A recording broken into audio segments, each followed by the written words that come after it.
എനിക്ക് പഠിക്കാനിരിക്കുമ്പോൾ ഉള്ള ഏറ്റവും വലിയൊരു ടെൻഷനാണ് എന്നെക്കൊണ്ട് ഇത് പഠിച്ച് തീർക്കാൻ പറ്റുമോ എന്നുള്ളൊരു ടെൻഷൻ. ഒരുപാട് കാര്യങ്ങളുണ്ടാവും നമുക്ക് പഠിക്കാനല്ലേ. അപ്പോൾ ഇതെല്ലാം കൂടി പഠിച്ച് തീർക്കാൻ പറ്റുമോ എന്നുള്ളൊരു ടെൻഷൻ നിങ്ങളുടെ എല്ലാവരുടെ ലൈഫിൽ ഉണ്ടാവും. അപ്പോൾ അങ്ങനെയുള്ളൊരു സിറ്റുവേഷനിൽ നിങ്ങൾക്ക് ബെസ്റ്റായിട്ട് പഠിക്കാൻ വേണ്ടിയിട്ട് എന്തൊക്കെ ചെയ്യാൻ വേണ്ടിയിട്ട് പറ്റും എന്നാണ് ഈ ഒരു വീഡിയോയിൽ ഞാൻ പറയാൻ വേണ്ടിയിട്ട് പോകുന്നത്. അപ്പോൾ നിങ്ങളെ ടൈമൊന്ന് നല്ല രീതിയിലൊന്ന് യൂട്ടിലൈസ് ചെയ്യാൻ വേണ്ടിയിട്ട് ശ്രമിക്കുക.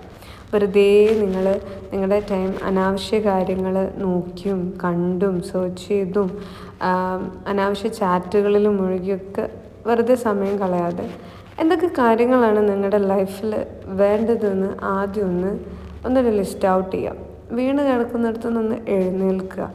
മൈൻഡിനെ ഒന്ന് പോസിറ്റീവായിട്ട് ഒന്ന് ചിന്തിക്കുക. അനാവശ്യമായിട്ട് നിങ്ങളുടെ സമയത്തെ നഷ്ടപ്പെടുത്താതിരിക്കുക.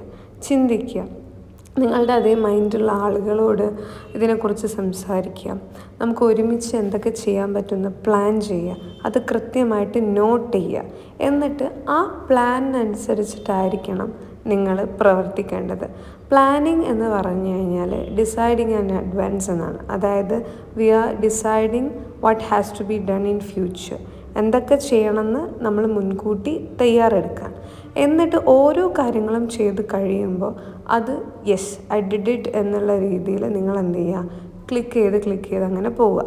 അല്ലാതെ നിങ്ങളുടെ ഇത്രയും പ്രഷ്യസ് ആയിട്ടുള്ള ടൈം അനാവശ്യമായിട്ട് കളയാൻ ഇനിയും നിങ്ങൾ ഒരുക്കാണോ ഒന്ന് ചിന്തിക്കൂ. മനസ്സിനോട് ചോദിക്കൂ, നിങ്ങൾ ചെയ്യുന്നത് ശരിയാണോ അല്ലയോ എന്നുള്ളത്. ഓക്കെ, അപ്പോൾ നമ്മൾ കൃത്യമായി പ്ലാൻ ചെയ്തു. ഇനി അത് ഓർഗനൈസ് ചെയ്യുക എന്നുള്ളതാണ്. അതായത് ആദ്യം ഞാൻ എന്ത് ചെയ്യണം, അതിനുശേഷം ഞാൻ എന്ത് ചെയ്യണം എന്നുള്ളത് പ്ലാൻ ചെയ്ത് കഴിഞ്ഞാൽ പിന്നെ കൃത്യമായി അതിനെ ഓർഗനൈസ് ചെയ്തെടുക്കുക എന്നുള്ള. അതിന് നിങ്ങൾക്ക് ടീമായിട്ട് പ്രവർത്തിക്കുക കേട്ടോ. ഒറ്റയ്ക്ക് തന്നെ ചെയ്യണമെന്ന് യാതൊരു നിർബന്ധവുമില്ല. നിങ്ങൾ മൊത്തം എത്ര സബ്ജക്ട്സ് പഠിക്കാനുണ്ട് നോക്കുക. അതിൽ ഓരോ സബ്ജക്റ്റിനും കൃത്യമായി എത്ര ടൈം ഇൻവെസ്റ്റ് ചെയ്യണമെന്ന് കണ്ടുപിടിക്കുക.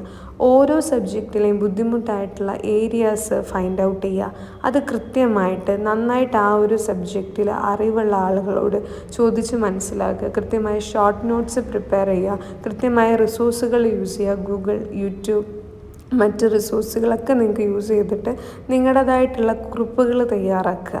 വളരെ ഇമ്പോർട്ടൻ്റ് ആയിട്ടുള്ളൊരു കാര്യമാണത്. എന്നിട്ട് സ്വയം ഒന്ന് ചോദിക്കുക, ഞാൻ ഈ പഠിച്ചിട്ടുള്ള കാര്യങ്ങളൊക്കെ മനസ്സിലായിട്ടുണ്ടോ?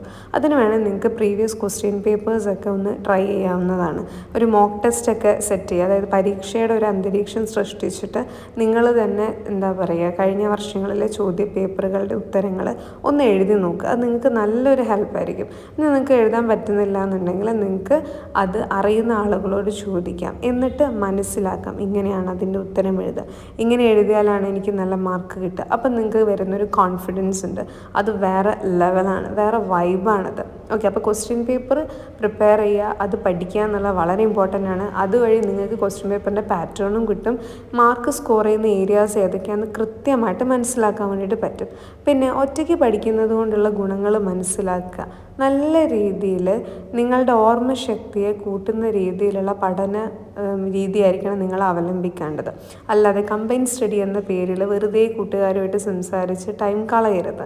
നല്ല രീതിയിൽ അടുക്കും ചിട്ടയുമായി പഠിച്ച കാര്യങ്ങൾ മനസ്സിൽ ക്രമീകരിക്കുക.